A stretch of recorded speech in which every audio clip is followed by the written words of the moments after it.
For this screencast, we will be talking about government. For what is government? It is a system of rules for how a group, and this could be a small community or country, is how they should be ruled. The three reasons we need government would be for safety and to preserve order, to organize large building projects, and to keep track of economic sanctions, which we know today as taxes. Some types. The first one we'll talk about is theocracy. Here, a government leader and the religious leader are the same person, so there's no separation of church and state. And in the past, we saw this with ancient Egypt under Pharaoh, where the Egyptians believed the Pharaoh was not only the leader, but he was also a god. In a dictatorship, all power is controlled by one ruler, and this is almost always a very brutal ruler, especially from our example, which was Nazi Germany under Adolf Hitler.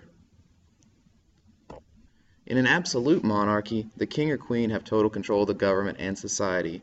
Nothing holds back their power, and the way they're given their power is simply by birth. You are the son of the king, and that is how you get the power. And this is the case in ancient Persia. The King Darius had a son. His son was Xerxes. Xerxes became the king, and so on. It's not based on merit at all. It's simply what order you're born. In an oligarchy, it is a government ruled by a small group. For example, in ancient Sparta, which was that warrior culture of ancient Greece, only free male Spartans had complete control of the government. But given the number of women and slaves among them, the free males were the absolute minority. In fact, the ratio of slave to free people is why the Spartans were so militarized. They always were on the lookout and had to put down slave revolts. In a constitutional monarchy, the powers of the king are checked by a constitution. So unlike an absolute monarchy, the ruler, the king, is not absolute. And this really starts with the Magna Carta being signed by King John in England during the Middle Ages, and that is why the United Kingdom is still a constitutional monarchy. Most monarchies in the world today are constitutional monarchies. Now, two types of democracy. The first one is direct democracy. And here, everyone who is able to votes directly on the issues, such as in ancient Athens that pioneered democracy. All the able-bodied males would vote on issues regarding the city. It works in a very small group. You still see this today in modern-day small-town meetings. Now, when you get a larger group of people, it's not very practical to have them all gather in one place, so that moves on to a representative democracy.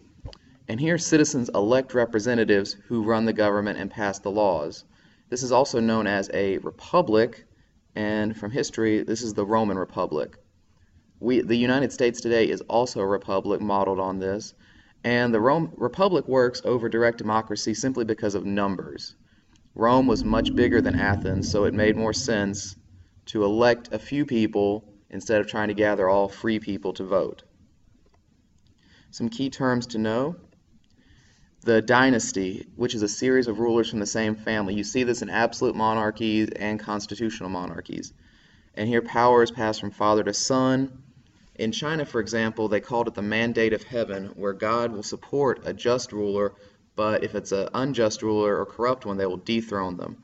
And this is why the Chinese can explain the fall of dynasties, the rise and fall. A dynasty is good, they rise, it turns corrupt, and it falls and is replaced. An empire is where a group of nations or states are ruled over by an emperor. Mostly, this is seen in the ancient world, such as in Persia, Rome, of course, and the Assyrians, all created large empires.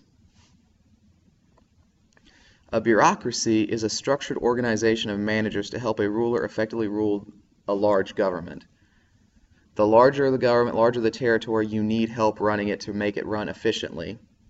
So in India, villages banded together under local leaders called Rahaj, and these were military leaders who vowed to protect the people in the local area.